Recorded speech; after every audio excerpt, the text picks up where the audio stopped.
사람이 가까이 와서 그에게 절하려 하면 압살롬이 손을 펴서 그 사람을 붙들고 그에게 입을 맞추니 이스라엘 무리 중에 왕께 재판을 청하러 오는 자들마다 압살롬의 행함이 이와 같아서 이스라엘 사람의 마음을 압살롬이 훔치니라. 아멘. 오늘 우리가 함께 묵상할 말씀은 사무엘하 15장 1절부터 12절까지입니다. 이 본문에는 압살롬의 반역이 본격적으로 시작되는 장면이 담겨 있습니다. 그러나 압살롬의 반역은 어느 날 갑자기 터져나온 사건이 아니라 오랜 시간 조용히 준비된 결과였다는 것을 보여줍니다. 이를 이해하려면 먼저 사무엘하 14장 후반부를 잠시 살펴볼 필요가 있습니다. 압살롬은 요압의 중재로 3년 만에 그술에서 예루살렘으로 돌아오게 되죠.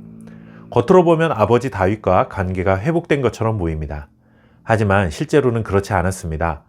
다윗은 압살롬을 예루살렘에 머물게 하면서도 무려 2년 동안 그의 얼굴을 보지 않았습니다. 이는 단순한 거리두기가 아니라 사실상 가택연금과 같은 상태였습니다. 결국 다시 한번 요압이 개입하여 압살롬이 예루살렘에 돌아온 지 무려 2년 만에 다윗과 압살롬이 만나게 됩니다. 다윗은 아들 압살롬을 불러 입을 맞추옵니다. 그러나 깊은 화해도 진정한 회복은 없었습니다. 형식적인 만남과 용서만 있었을 뿐이죠. 그때 압살롬의 마음에는 아버지는 나를 왕위 계승자로 인정하지 않는다라는 확신을 갖게 됩니다. 이때부터 압살롬의 인생은 완전히 달라졌습니다.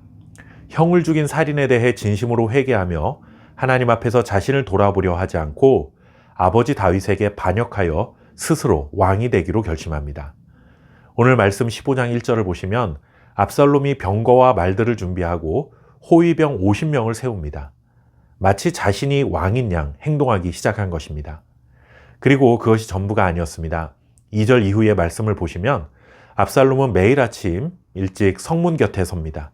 성문은 재판이 이루어지는 곳인데 왕에게 송사를 올리러 오는 백성들을 기다렸다가 압살롬이 한 명 한 명을 불러 세웠습니다.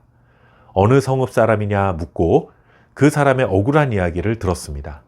그런 후에는 내 말이 옳고 바르다. 하지만 왕께서 너의 송사를 들을 사람을 세우지 아니하셨다라며 은근히 다윗을 비난하는 말을 건넸습니다. 그리고 이어서 이렇게 말합니다. 내가 이 땅에서 재판관이 되면 내가 정의를 베풀겠다. 다시 말해 자신이 왕이 되면 모든 문제가 해결될 것처럼 말하는 것입니다. 사람들이 왕자인 자신 앞에 절하려 하면 그는 손을 내밀어 끌어안고 입을 맞췄습니다. 임금과 신하의 예를 거부하고 친구처럼 행동한 것이죠. 겸손하게 권위를 내려놓고 친근한 모습으로 다가서고 있는 것입니다. 하지만 압살롬의 이러한 태도는 진정한 겸손이 아니라 의도를 가진 계산된 친밀감이었습니다. 성경은 압살롬의 태도를 이렇게 평가합니다. 이스라엘 사람의 마음을 압살롬이 훔치니라. 압살롬은 다윗의 약점을 이용했습니다. 다윗이 송사를 충분히 돌보지 못하는 틈을 파고들었습니다. 그리고 자신은 정의롭고 따뜻한 지도자인 것처럼 포장한 것이죠. 여기에 하나님의 백성의 공동체를 무너뜨리는 사단의 전략이 숨어 있습니다. 공동체가 가진 상처, 약점을 이용하고 지도자의 빈틈을 비판하며 사람들의 마음을 움직이는 것입니다. 7절부터는 압살롬의 반역 행위가 좀 더 구체화합니다. 압살롬은 다윗에게 여호와께 서운한 것이 있다면 헤브론에 가겠다 말합니다. 신앙의 언어로 포장을 한 것이죠. 요즘 말로 하면 기도할 것이 있어서 예배에 다녀오겠습니다 라고 말한 것이나 다름없습니다. 다윗도 아무 의심 없이 평안히 가라고 허락합니다.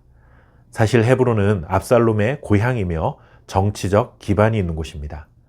그는 이미 각 지파에 정탐꾼을 보내어 나팔 소리가 울리면 자신이 왕이 되었다고 선포하도록 준비해두었고 심지어 다윗의 모사인 아히도벨까지 불렀습니다. 이렇게 압살롬은 아버지에 대한 서운한 마음을 안고 침묵 속에서 반역을 차근차근 준비했습니다. 아버지에게 버림받았다고 하는 마음의 상처를 하나님 앞에 가져갔다면 어땠을까 하는 아쉬움이 남습니다. 그는 상처를 치유해 주실 수 있는 하나님 앞에 나아가는 것 대신 스스로 왕이 되려는 반역의 길을 선택하고 말았습니다. 해결되지 않은 감정, 오래 묵힌 서운함, 인정받지 못한 마음과 같은 상처를 하나님께 가져가지 않으면 언젠가 불행의 씨앗이 될 수 있음을 알아야 합니다.